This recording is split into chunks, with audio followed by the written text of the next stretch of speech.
Ya está. Muy buenos días a todas y todos. Muchas gracias por estar aquí. Agradezco, por supuesto, la amable presencia de nuestros panelistas. Saludo con mucho cariño a la comisionada Patti Cruzайн, que también se encuentra con nosotros. Y bueno, como sabemos, en febrero de 2014, justo hace 5 años, se promulgaron dos importantes reformas a nivel constitucional. La reforma en materia político-electoral, de la que conviene destacar la incorporación de la máxima publicidad como principio que rige todas las actividades del INE, y la reforma en materia de transparencia, cuyas normas secundarias fueron expedidas en 2015. Es decir, la Ley General de Transparencia y Acceso a la Información Pública y en 2016 la Ley Federal.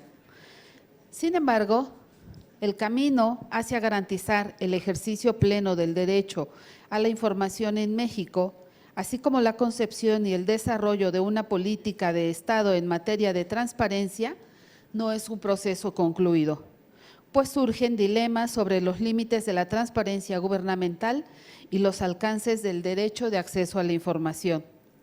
Debido a lo anterior, el Instituto Nacional Electoral y este Instituto Nacional de Transparencia, Acceso a la Información y Protección de Datos Personales,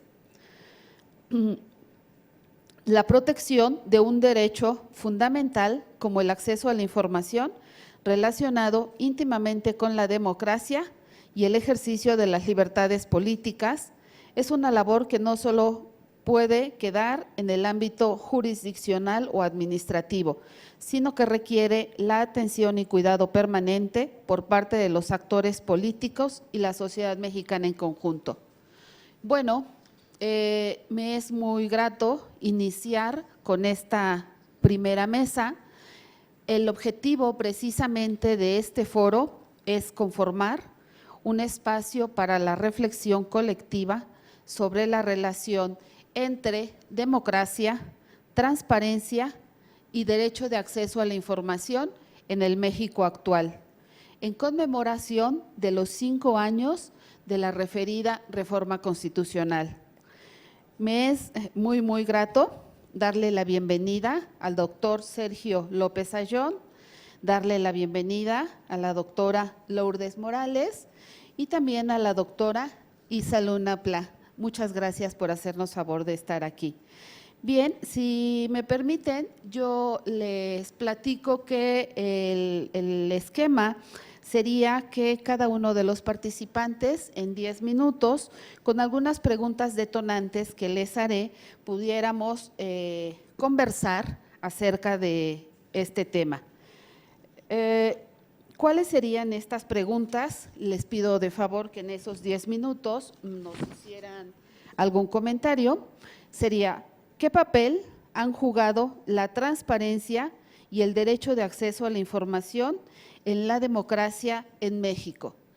Y también, ¿cuáles son los principales retos que enfrenta la relación entre democracia y el derecho de acceso a la información en la actualidad? Doctor, me gustaría mucho iniciáramos. 10 minutos, ¿verdad? 10 minutos. Perfecto, gracias. Bueno, pues en primer lugar agradecer la gentileza del INAI y del INE por invitarme a este evento, una reflexión muy adecuada, muy relevante por los tiempos que corren. Mi tesis es muy sencilla, es que la evolución del derecho de acceso a la información está directamente correlacionada con la evolución del proceso de democratización del Estado mexicano, con su evolución constitucional y con la arquitectura institucional. Es decir, no se puede entender la evolución del derecho de acceso a la información si no se entiende en el proceso de democratización de la sociedad mexicana, y esto no solo hace 5 años, sino desde el origen de este derecho. Y por ende, y esta es la tesis secundaria, que toda esta arquitectura institucional está hoy en cuestión, y por eso conviene hoy reforzar el argumento de las razones que nos llevaron a esta construcción institucional y también, siendo críticos, entender cuáles son las ventanas de oportunidad que tenemos para relegitimarla en un entorno político distinto. Paso muy rápidamente a lo que creo yo demuestra esta hipótesis que les planteé al principio. A ver, muy rápidamente. El derecho a la información nace en 1976 en el contexto de la reforma política que se dio ese año.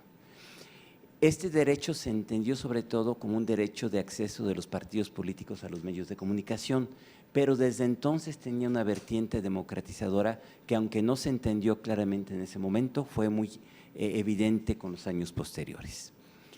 Tan es así que los primeros ejercicios de transparencia antes de 2000 se dan en el seno del IFE.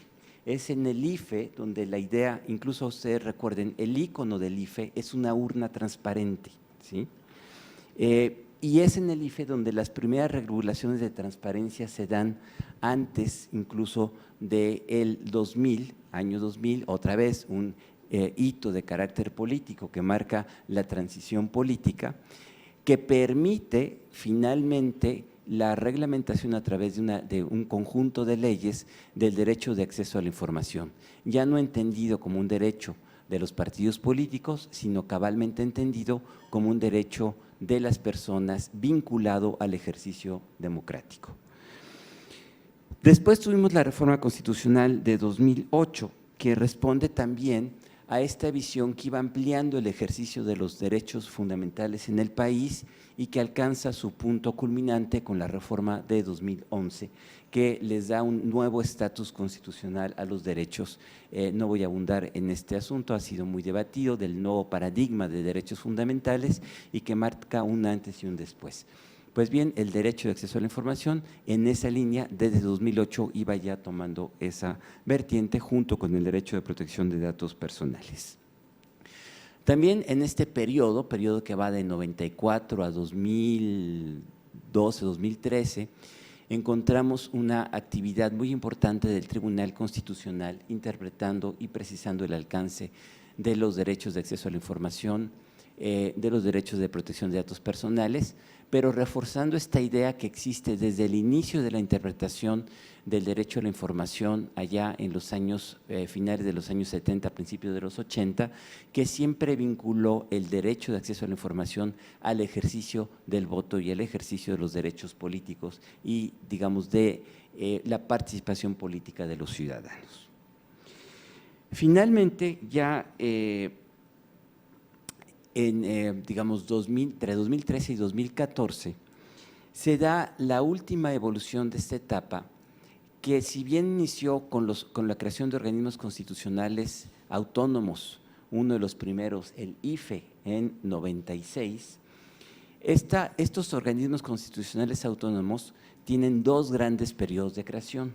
Uno que es el que va en los finales de los años 90, entre 94 y 2000, con un paréntesis del INEGI en 2008, y una segunda etapa que se da entre 2013 y 2014 y que lleva a dos, digamos, innovaciones constitucionales: la creación de sistemas nacionales a través de marcos normativos generales y la creación de organismos constitucionales autónomos.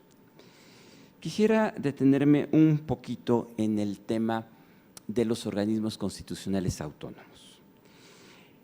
Estos organismos siempre los vemos con un toque muy nacional, pero en realidad responden a una tendencia global que se explica por varias razones. Primera, y quizás la que los explique, tiene que ver con una función de especialización, una función de un Estado regulador cada vez que tiene que emprender tareas reguladoras más complejas y que entonces requiere de organismos especializados, con funcionarios especializados en cierto tipo de funciones. También, y en paralela con esta, va una función especializada en protección de derechos fundamentales a través de mecanismos no jurisdiccionales. En esa lógica, el INAI en particular tiene ambas naturalezas. porque al mismo tiempo que es un organismo especializado de garantía no jurisdiccional de derechos fundamentales, dos derechos fundamentales, el derecho de acceso a la información, el derecho de protección de datos personales, también es un organismo regulador, sobre todo en esta última vertiente en materia de protección de datos personales, claramente ejerce funciones de un organismo de regulación económica. Bien, entonces hay razones de carácter técnico, de carácter de especialización, de carácter de autonomía, de carácter de paridad de rango de los organismos constitucionales, pero sobre todo una función de especialización de políticas y de contrapeso de poderes. Aquí es donde el asunto se vuelve muy interesante. ¿Por qué? Porque lo que se buscaba era generar, si bien un ámbito de acción especializado, técnico, diferenciado de la política, al mismo tiempo se están construyendo organismos que, por tener paridad de rango con los poderes tradicionales, funcionaban como contrapeso, ¿sí? Y viene esta idea de los organismos constitucionales autónomos. En la jerga internacional no se utiliza esa terminología, se les llama como organismos no mayoritarios, ¿sí? Y son organismos no mayoritarios porque son organismos que realizan una función técnica especializada, pero cuyos funcionarios no son designados por la vía electoral, por la vía democrática, y tienen una función especializada diferenciada. Este hecho de que no sean electos por vía democrática es la brecha por la cual, esto no es nuevo, es una discusión que lleva por lo menos 15 años, se cuestionaba la legitimidad de la actividad de estos organismos, porque se decía, las decisiones de política pública, sobre todo en materia de regulación económica, que llevan a su creación para estabilizar las políticas en materia de regulación económica y que al mismo tiempo generaban certidumbre en los mercados, derivan de una decisión política que no siempre está respaldada por una decisión vía democrática posterior. Y esta es la vía por la cual, y esto es muy importante entender, se cuestiona hoy la existencia de los organismos constitucionales autónomos. Tres razones esenciales, estoy simplificando en obvio del tiempo. Por los costos administrativos que implican, por la eficacia que supone, pero sobre todo porque constituyen de facto un contrapeso político que dicen o argumentan no tiene un respaldo democrático, una legitimidad democrática propia, ¿sí? Este es, digamos, el frente de ataque a los organismos con autonomía constitucional.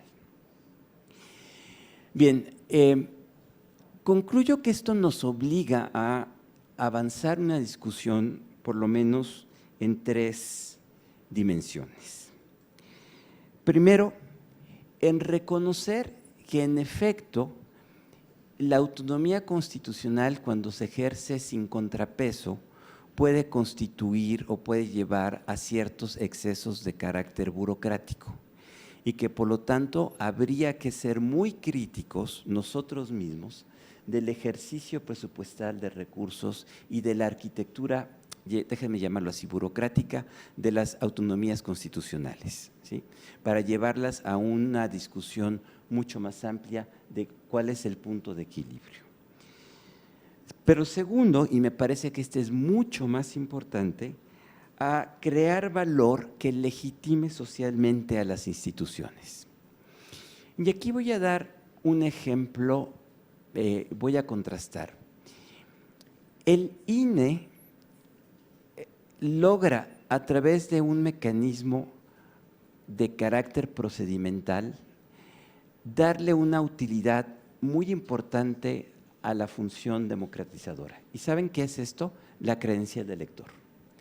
La credencial de elector tiene un valor meramente instrumental, procedimental, pero ante la falta de confianza de otras instituciones se convierte en el mecanismo de identificación oficial reconocido en todo el país.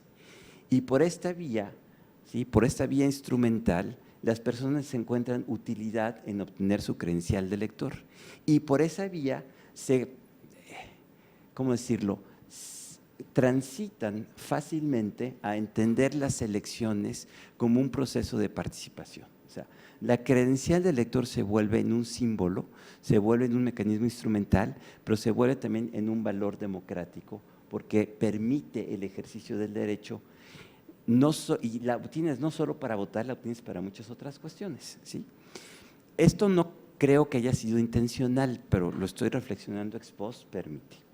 Bueno, lo que tendríamos que hacer es lograr por algún mecanismo que el ejercicio de los derechos de protección de datos personales y de acceso a la información tuvieran el mismo valor social que los legitima.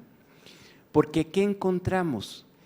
Que el IFAI y el INAI han hecho un enorme esfuerzo, y subrayo, enorme esfuerzo, por disciplinar a la burocracia o a las burocracias para estabilizar los procesos que establecen las leyes, básicamente portales de transparencia, solicitudes de acceso, eventualmente recursos de revisión.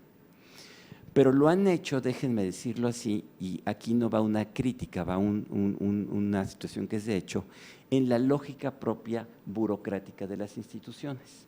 Entonces yo cuando obtengo el acceso a la información en el portal del CIPOT, lo encuentro sin duda, y esto es un avance enorme, pero para el ciudadano de a pie sigue siendo mayormente poco legible, porque está escrito en lógica burocrática. El gran reto que tenemos adelante es cómo a través del ejercicio del derecho y de los instrumentos logramos construir una interfaz, ¿sí?, que ciudadanice y que le dé valor y legitimidad amplia al ejercicio del derecho para los propósitos ciudadanos y que la información que está recibiendo y la protección de sus datos personales se vuelva una parte de lo cotidiano y no como un ejercicio excepcional que se hace por vía, en fin.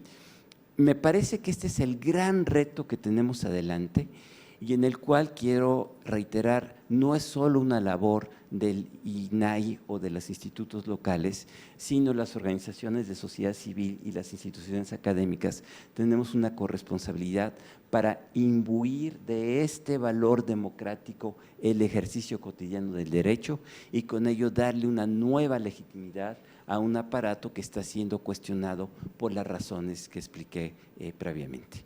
Con esto ya me acabé mis 10 minutos y desde luego estaremos para la segunda ronda. Gracias.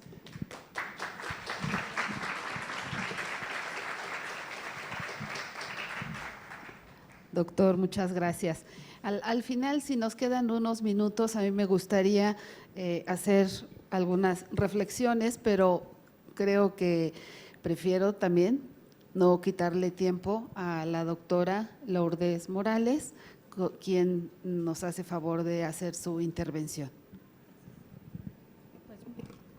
Pues muy buenos días a todos, agradezco la invitación y celebro que se haga este foro, es una reflexión más que pertinente actualmente.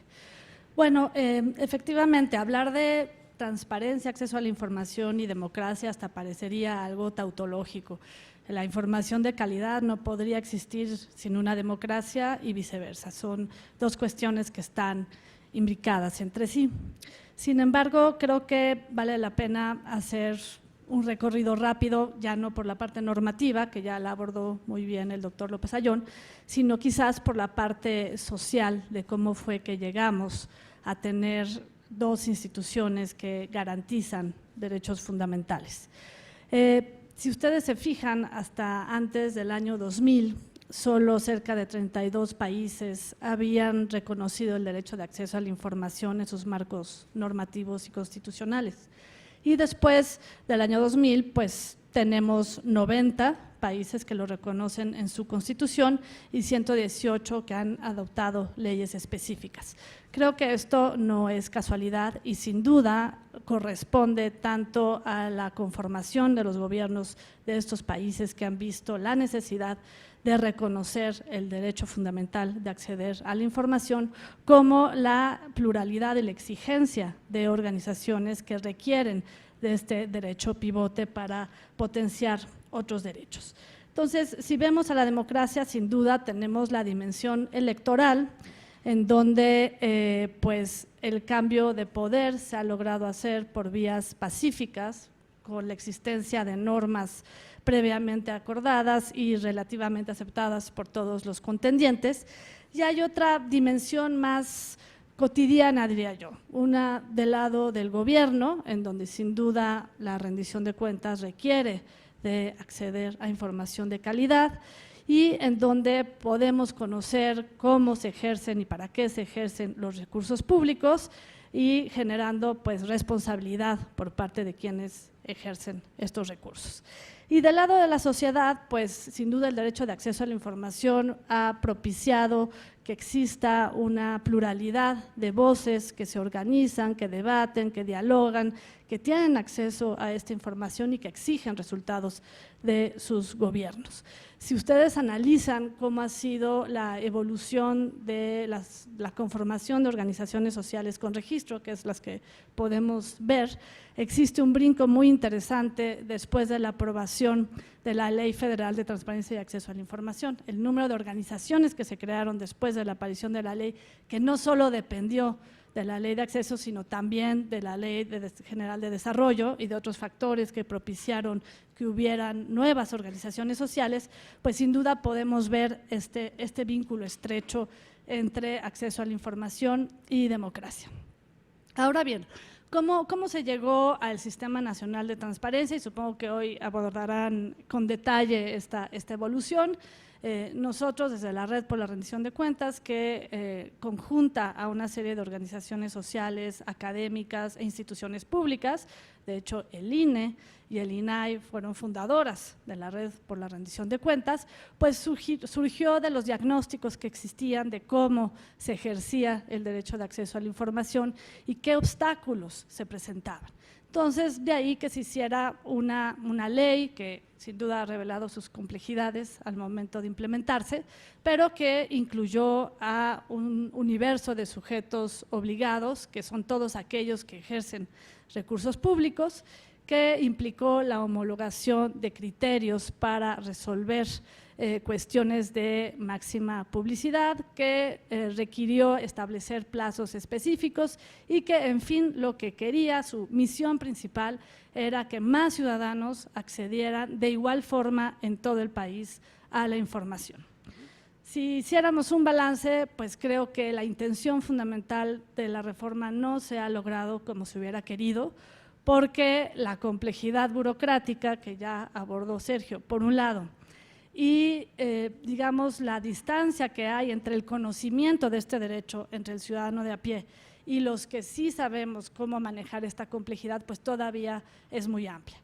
En una nuez, creo que pensamos en ese momento que iba a ser mucho más sencillo este acceso de los ciudadanos a la información con las nuevas normas, sin pensar que pues existen inercias, que todavía en algunos sectores hay una cultura de la opacidad y que la norma pues no basta, sino que se requieren recursos, se requiere formación y que además, hay que decirlo, la forma en la que se solucionó el nuevo mandato con la creación de lineamientos súper complejos y una plataforma en donde de repente es el Twilight Zone y se pierde la información, pues no ayudó ni a la credibilidad ni al acceso ciudadano. Entonces, bueno, es bueno que hagan este balance y ojalá de ahí venga una estrategia como la que ya empieza a tomar el INAI de volver a los básicos, ¿no? Y nosotros también pensamos que la agenda actual es volver a los básicos. Bueno, quisiera hacer un pequeño paréntesis en cuanto a que festejo la firma de este convenio, ahora sí que más vale tarde que nunca. Me hubiera gustado ver esta firma el año pasado, cuando una serie de organizaciones y académicos lo recomendamos ampliamente al INE y al INAI para que en el contexto de la elección más compleja hubiera una unión de fuerzas y permitieran que los ciudadanos tuviéramos más información de calidad para decidir sobre el voto. Pero bueno, no sucedió, qué bueno que ya sucedió ahorita. Como ejemplo, quiero mencionar el proyecto que llevó Cecilia Suárez sobre el conocimiento de los candidatos, en donde pues el INE solo, desafortunadamente, solo con algunas iniciativas de sociedad civil, trataron de dar información básica de quiénes eran los candidatos y desafortunadamente, si se compara con ejercicios similares, solo lograron recabar el 29% de las síntesis curriculares en general y específicamente apenas el 30% en diputaciones y senadores. Y esto sin mencionar los otros cargos que estuvieron en disputa, que fueron más de 18,000. Entonces, qué paradójica que fue la elección más compleja y de la que menos información de los candidatos tuvimos. La buena noticia es que ejercicios como estos nos permiten ver que una semana antes de la elección hubo 2 millones de personas que buscaron esta información. Entonces, la necesidad de esta información ahí está. Ya tienen el diagnóstico, hay que hacerse cargo de ahora cómo se hace para tener mejor información de calidad. Ahora, el contexto actual y cuáles son los desafíos, bueno, pues son varios. Creo que no es un buen momento para la democracia en general en el mundo y en particular para México. Si hacemos caso de la evaluación, la última evaluación del Latinobarómetro, pues vemos que un importante porcentaje de la población mexicana le da lo mismo si tiene un gobierno, un régimen democrático o no democrático. Y eso creo que no es buena noticia. Creo que eso implica retos importantes, como por ejemplo, ¿qué ha pasado con este desapego a la democracia y esta especie de fenómeno de memoria corta, en donde parecemos olvidar cómo fue que llegamos aquí? ¿Por qué llegamos a que un órgano tuviera que organizar elecciones a partir de ciudadanos insaculados? O sea, ¿qué pasaba antes? ¿Qué pasaba cuando los muertos votaban? No hace mucho de esto y parece que ya se nos olvidó esa parte. También, sin duda, tenemos un déficit de ciudadanía y de sociedad civil, en donde pues la inmensa mayoría de la población no participa en asuntos públicos y no conoce sus derechos y ni siquiera se organiza, salvo en las juntas de vecinos o problemas muy cotidianos, para exigir resultados a sus gobiernos y para ejercer derechos. Y eso pues es un reto que sin duda hay que tomar en cuenta. Luego tenemos el problema de la débil pluralidad política y la crisis de representación, en donde hacer un nuevo partido político en el país cada vez es más difícil. Está por discutirse una reforma política en donde al parecer les van a cortar el presupuesto a los partidos, cosa que yo estoy de acuerdo si todos tienen el mismo piso, no si benefician una sola fuerza política. Y creo que eso pues es una situación complicada en donde creo que pueden unir fuerzas INE e INAI. Y bueno, la necesidad de tener contrapesos, pero la complejidad con la cual funcionan estos contrapesos, como ya lo decía Sergio, pues sí ha generado cierta distancia con el ciudadano de a pie. O sea, yo creo que aquí el foco debe de ser el que sin duda hay muchas cosas criticables en las burocracias actuales y muchas cosas mejorables, pero una cosa es hacer propuestas o dirigir críticas para que mejoren las instituciones y otra es matar al mensajero.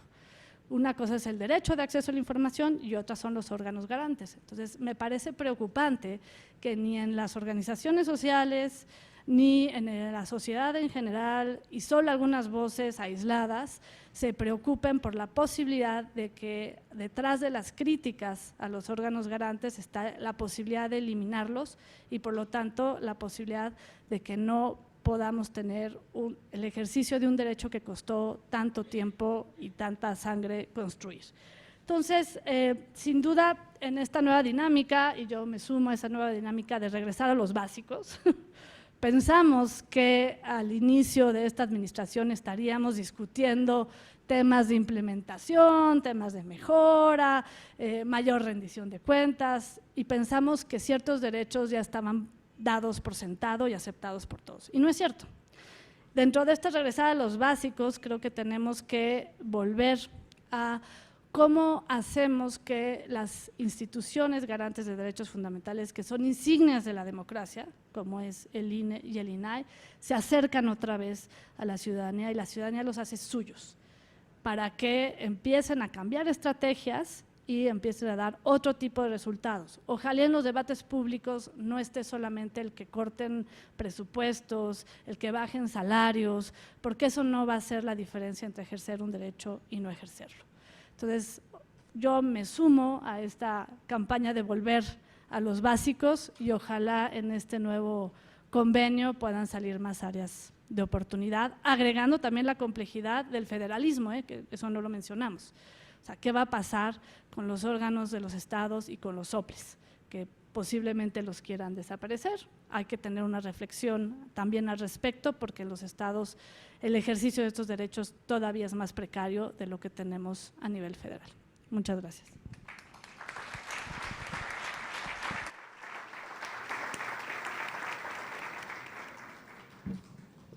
Doctora, muchas gracias. Es ahora el turno de la doctora Isa Luna, por favor.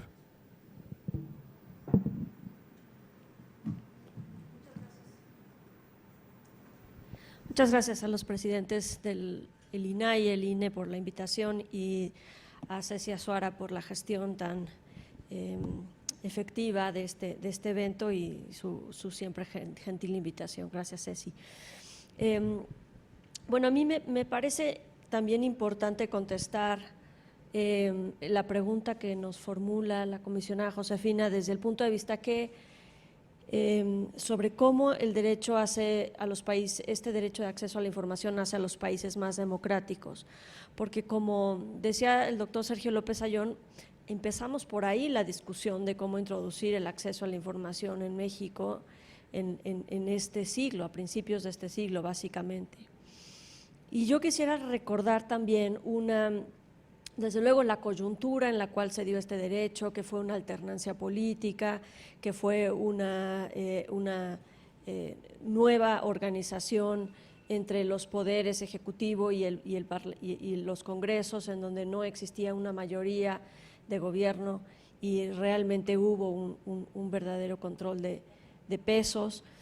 Y me parece que hay una línea que es muy importante recalcar, que no solamente viene en México, sino que nos viene de los países europeos y asiáticos cuando adoptaron leyes de acceso a la información, que fue el empoderamiento ciudadano. Este derecho llegó muy cargado, digamos, de un lenguaje y una narrativa internacional, de luchas de contralorías sociales en la India, de movimientos de defensa de los derechos de medio ambiente en Europa y en Latinoamérica.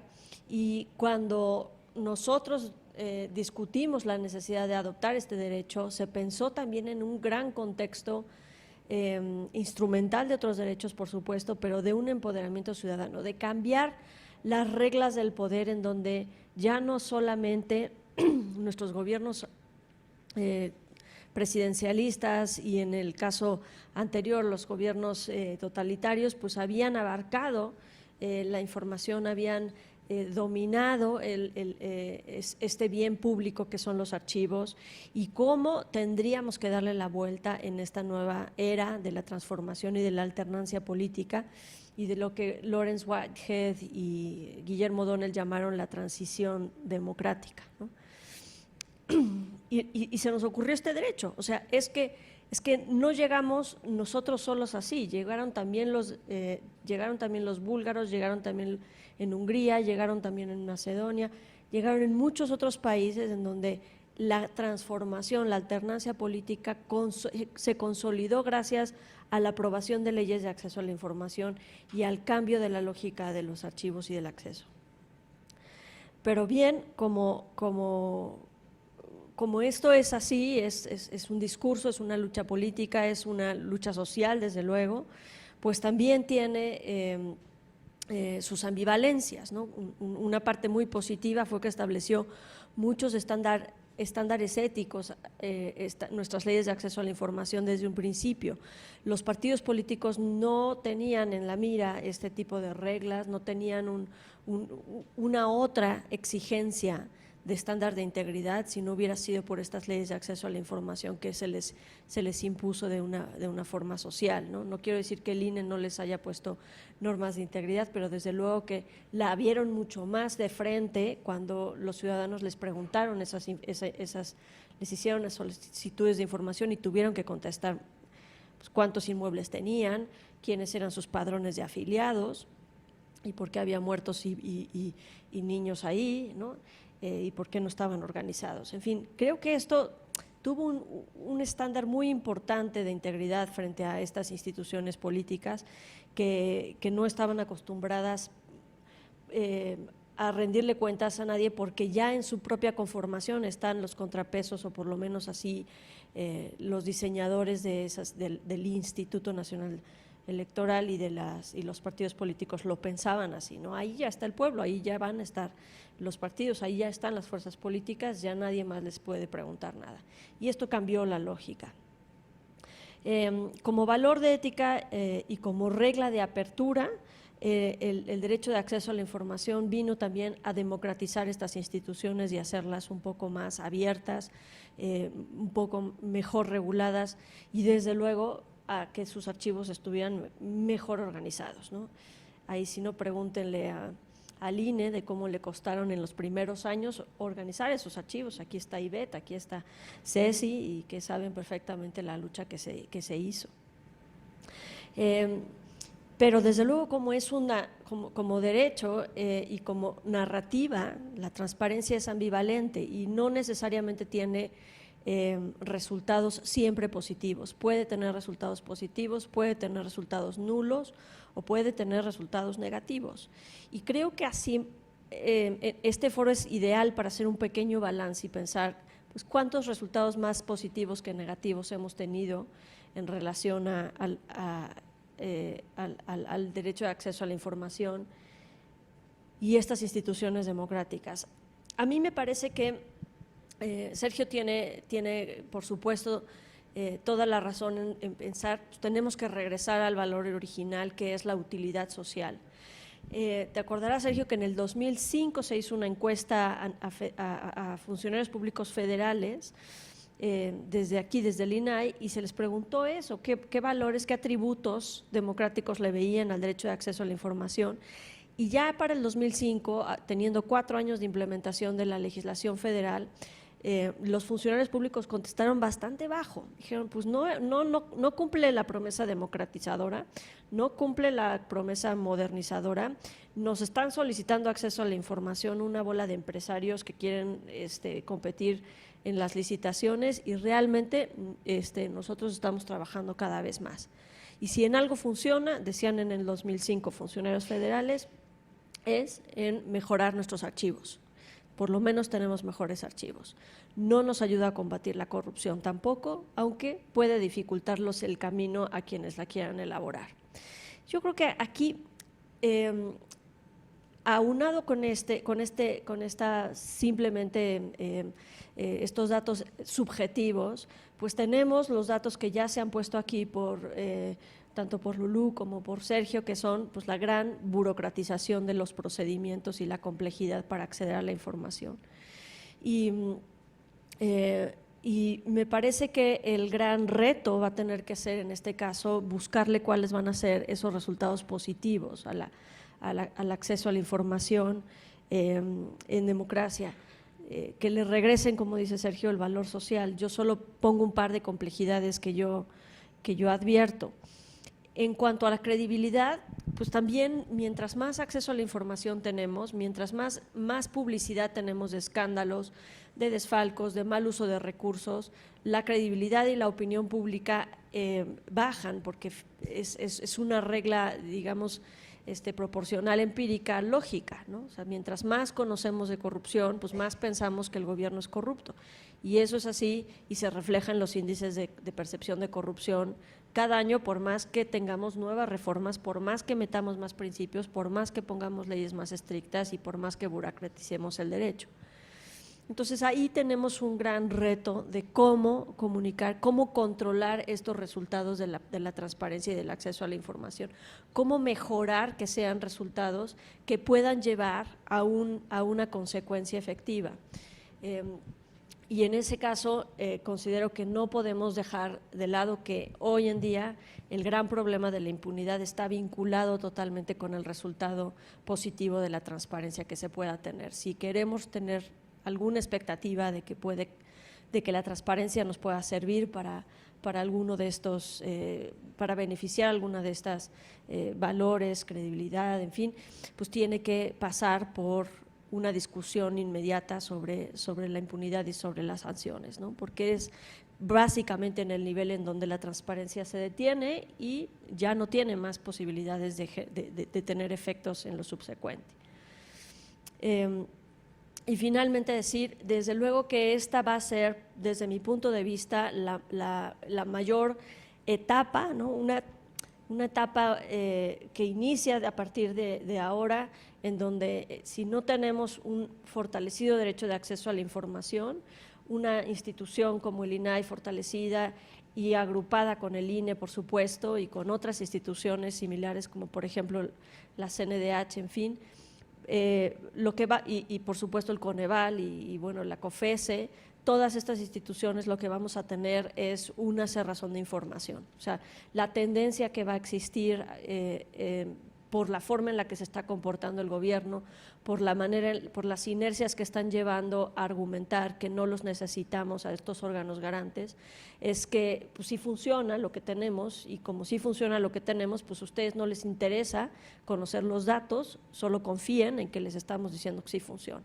Y ahí es en donde yo veo el principal reto o la gran necesidad de defender esto y desde luego, como decía el doctor López Ayllón, la gran relevancia de apropiarnos de este derecho y de defenderlo pues, en esta nueva batalla, como lo hemos hecho en otras. Muchas gracias.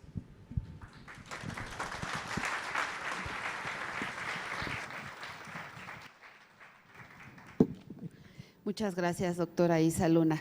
Bien, le recuerdo al auditorio, si tuvieran algunas preguntas, se están distribuyendo tarjetas para que nos puedan hacer favor de escribirlas.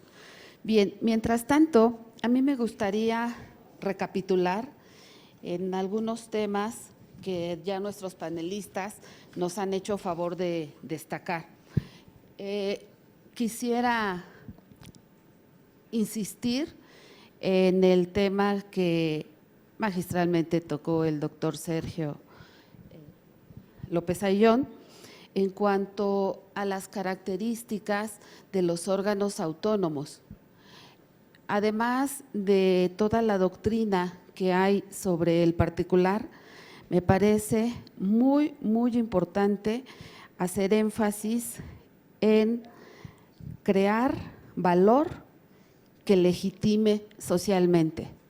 Creo que mucho se ha hablado de contrapesos, creo que también mucho hemos hablado de la especialización de algunos temas, pero me parece que no hemos dado la misma relevancia a esa legitimación de los órganos autónomos.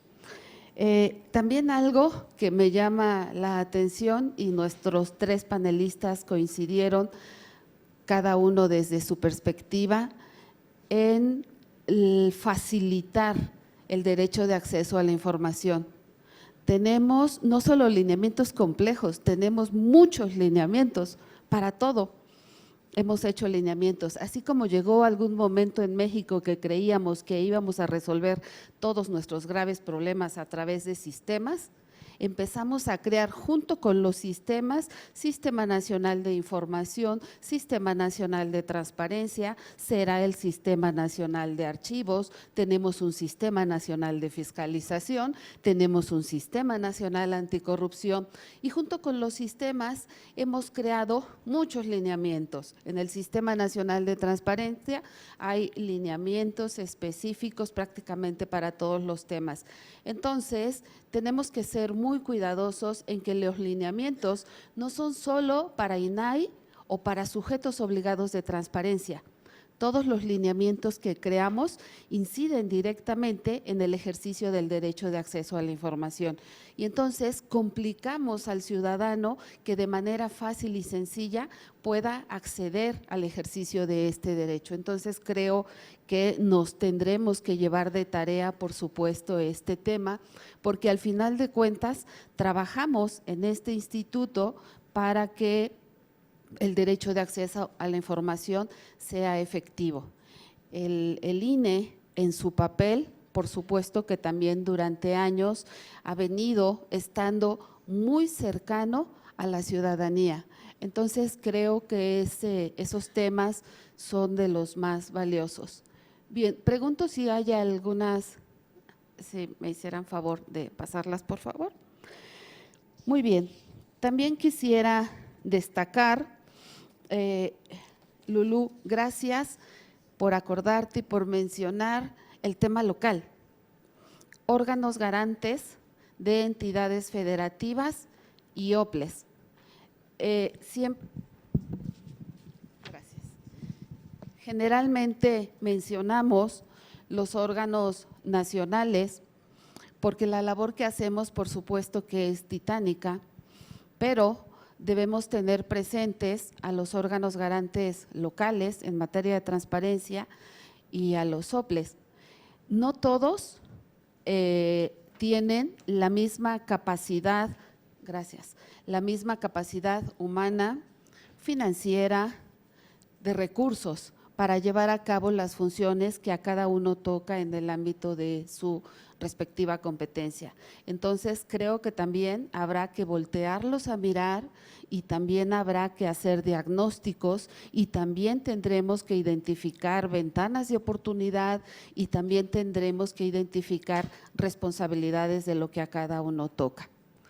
Muy bien. Tengo aquí algunas preguntas, si les parece bien, le voy a dar lectura, si está señalizada para alguno de nuestros panelistas en particular, así se los comentaré, y en caso de que no, si les parece bien, me gustaría tener el punto de vista de quien desee tomar la palabra. La primera pregunta dice, ¿cómo revalorizar frente a la sociedad a instituciones con amplia desaprobación como lo es el INE? Para la doctora Morales, ¿cómo contribuye la Red para la Rendición de Cuentas al derecho de acceso a la información y cuál es su fuente de recursos?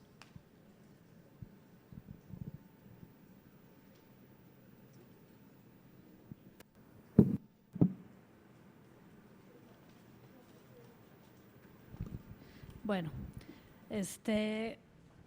la desaprobación del INE, bueno, habrá que ver en cuanto a qué. Yo entiendo que la reforma electoral lo sobrecargó de funciones y quizás el tema de la fiscalización, que es una locura, ese reglamento de fiscalización no es tan eficiente como debiera ser, así como otras atribuciones como la pauta de medios, la verdad es que tiene demasiadas funciones que no estaría mal revisar para que se centre en su función primordial, que es la cultura cívica, que a muchos se les olvida, y la organización de elecciones, porque perder la ciudadanización de la organización de la elección y el conteo de votos, pues sería poner en riesgo la democracia misma, creo yo.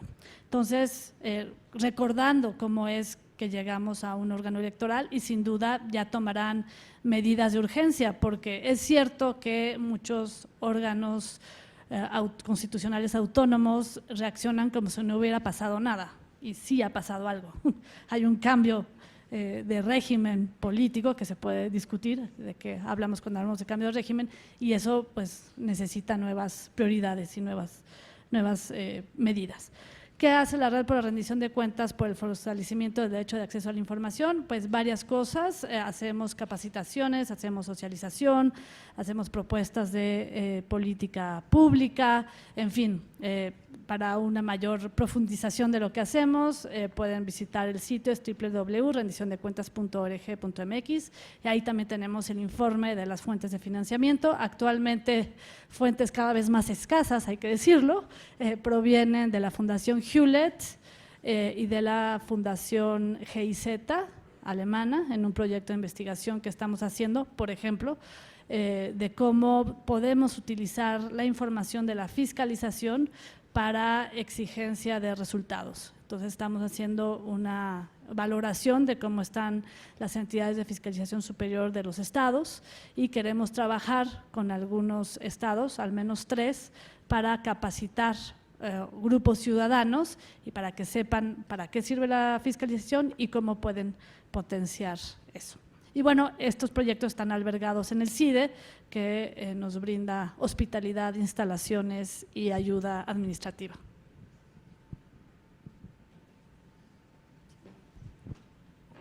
Yo comento antes para que solamente un par de ideas. A mí me parece que la revalorización de estas instituciones, no solamente del INE, sino también del INAI, tiene que venir con mucha creatividad.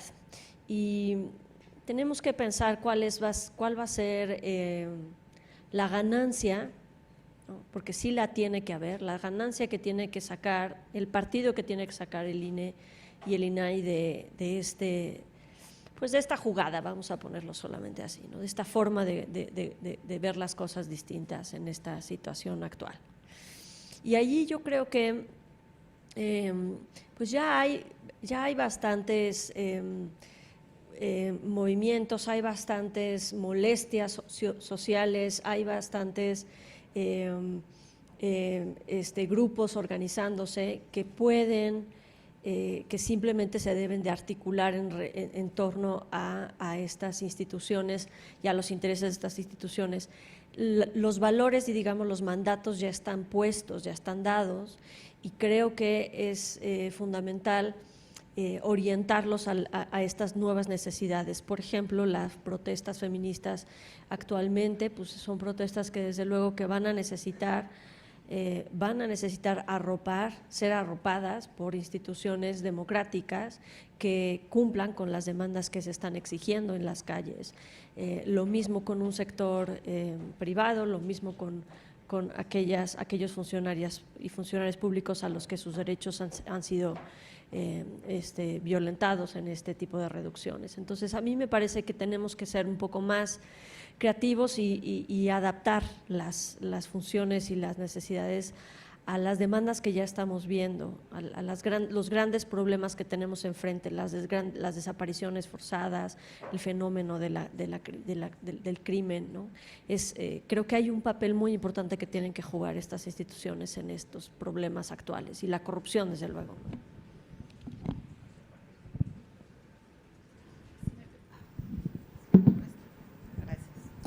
Gracias. Si me permiten, voy a darle lectura a 4 preguntas más. Creo que tenemos el tiempo.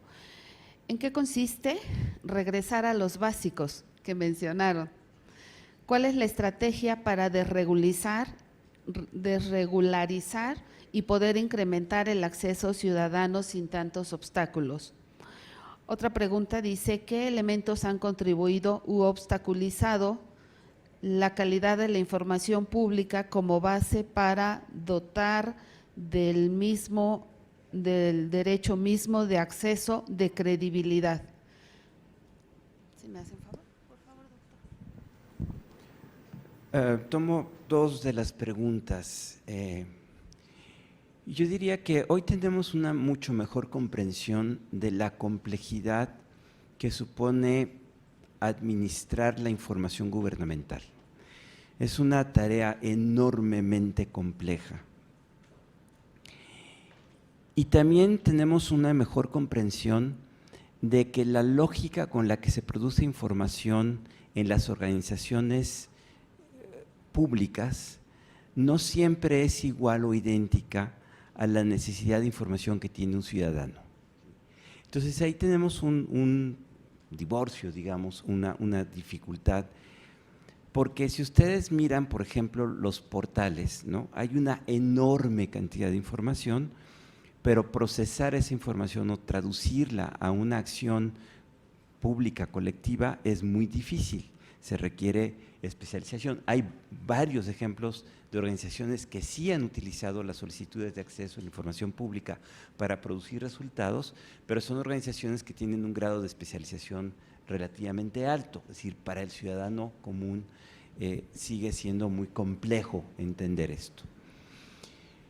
Yo ahí creo que probablemente la lógica, y es una reflexión en voz alta, la lógica de acción de organizaciones como el INAI, y por eso qué bueno que se vincula con el INE y ojalá también se vincule más con la CNDH, lograría encontrar los nichos de actividad de generación de información proactiva que permita ir atendiendo en lenguaje ciudadano, con la lógica ciudadana, la producción de información específica para esos propósitos. Esto se sale de la lógica, perdón que insista, habría muchas razones para explicarlo, la lógica burocrático-administrativa de la ley. La ley fue hecha en ese código, ¿sí? Aquí tendríamos que trascender ese código para ir a una interfaz distinta en la producción de información, ya no en lógica burocrática, sino en lógica ciudadana. Y esto no implicaría tomar ciertas decisiones estratégicas de qué tipo de información, como sugerían, aquella que está con aquellos sectores o con aquellos problemas más sensibles, víctimas, desaparecidos, feminicidios, o podríamos ampliar aquí el catálogo, y que entonces permitiera tener esta acción mucho más de generación de información con valor social mucho más específica. Creo que esto reposicionaría mucho la posición del INAI y le permitiría, como hace la CNDH, cada vez que dicen que se quedó callada, la CNDH saca su recomendación y dice, en el caso A o en el caso Y, yo sí dije, yo sí actué, yo sí ejercí la acción. Y yo creo que en el INE aquí discrepo un poco. Yo creo que el INE no está desacreditado. Yo creo que el INE esencialmente sigue siendo de las instituciones más reconocidas en un doble sentido, reconocida porque la gente la conoce y reconocida porque se le tiene confianza. Creo que ahí otra vez el balance general dice el INE en lo que tiene que hacer, que es organizar elecciones y asegurar equidad en la contienda electoral, lo ha hecho bien o muy bien. Hay otras dimensiones de la acción del INE que son más cuestionadas y que tiene que ver con las complejidades de los procesos políticos que estamos viviendo. Pero mantener esa idea fundamental de que necesitamos una organización independiente y confiable que organice las elecciones y que asegure que el resultado de los votos o del sufragio será efectivamente contado y tendrá una consecuencia, ese valor fundamental es el que yo encuentro central. Y que para tener una buena decisión respecto de a quién o por quién voy a votar, requiero información, ¿no? Y requiero por lo menos conocer quiénes son los candidatos y requiero por lo menos conocer cuál es el récord de digamos, los resultados de las políticas públicas. Y entonces esta articulación INE, INAI, CNDH, probablemente Coneval, probablemente algunos otros, INEGI, desde luego, ¿sí? Entonces genera un núcleo, digamos, y no lo quiero poner en términos de oposición, sino déjenme decirlo así, un núcleo que garantice que los ejercicios del derecho a voto en su sentido cabal tiene condiciones de ejercicio eficaz. Yo ahí es donde centraría lo que yo llamo los básicos y que nos permitiría contrarrestar las tendencias populistas, la voy a decir con toda palabra, ¿no?, que supone que un gobierno electo democráticamente por ese solo hecho es poseedor de la verdad infalible sobre el curso de acción y no reconoce que en una democracia lo que genera la dinámica política es el contraste entre opciones y evaluaciones del desempeño. Yo ahí la dejo y Isa, no sé si quieras. Sí. Yo solamente agregar, y quizá para que Lulu cierre la mesa, solamente agregar que ya el PROTAI, que es el Programa Nacional de Transparencia y Acceso a la Información, aprobado por el Sistema Nacional de Transparencia, ya consideraba esta transición, ya se había dado cuenta de la necesidad de crear una política de transparencia con valor social, orientada, como dice el doctor López Ayllón, hacia la proactividad. ¿Y cómo se imagina el PROTAI estas nuevas políticas? Pues definitivamente haciendo micrositios, aplicaciones que permitan a las personas tomar decisiones de elementos que les preocupan, por ejemplo, encontrar a sus hijos desaparecidos o conseguir trabajo o conseguir acceso a un programa social. Todo esto se puede usar básicamente con la información que se tiene si las instituciones dejan de mirar y dejan de, claro, incluida el INAI, dejan de pensar que lo fundamental es una plataforma única y lo necesario es, desde luego, hacer políticas específicas con necesidades determinadas, ¿no?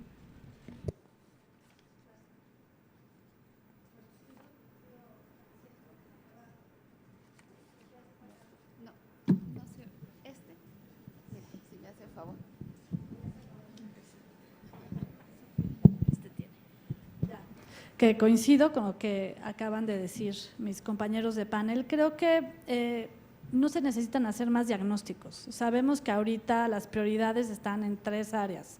La primera es inseguridad, la segunda es desigualdad y la tercera es corrupción. Entonces, creo que ahorita podrían centrarse en esas 3 vertientes con aliados específicos, no solo institucionales, sino creo que estas instituciones deben detonar una política de participación. Recordemos que las críticas actuales desde el Ejecutivo no solo son a los órganos autónomos y a los contrapesos, sino también a las organizaciones de la sociedad civil y a todos aquellos que pueden exigir resultados al gobierno. Creo que en lugar de reaccionar con comunicados cada vez que hay una crítica, creo que se puede detonar una reacción colectiva sobre, por ejemplo, no es lo mismo una comunicación directa en una mañanera que datos duros que contradigan otros datos, ¿no? Eso no sustituye el derecho de acceso a la información.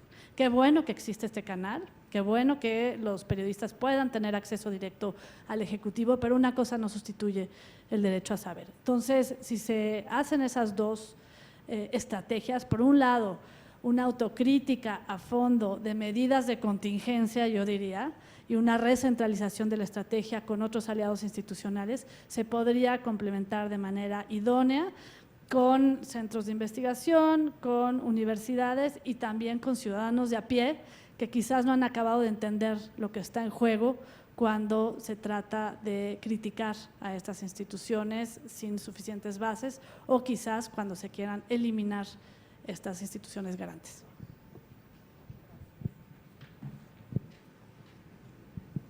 Muy bien, muchas gracias. En realidad estamos muy en tiempo, hemos agotado exactamente el programa de manera muy precisa. Agradezco el invaluable apoyo, las aportaciones, el compartir con nosotros no solo conocimientos, sino también, me gustó mucho el término, doctor, ventanas de oportunidad. Muchas gracias. Si me permiten, ya nada más le pido por favor a mi compañero Paco Acuña para poder hacer entrega de los reconocimientos.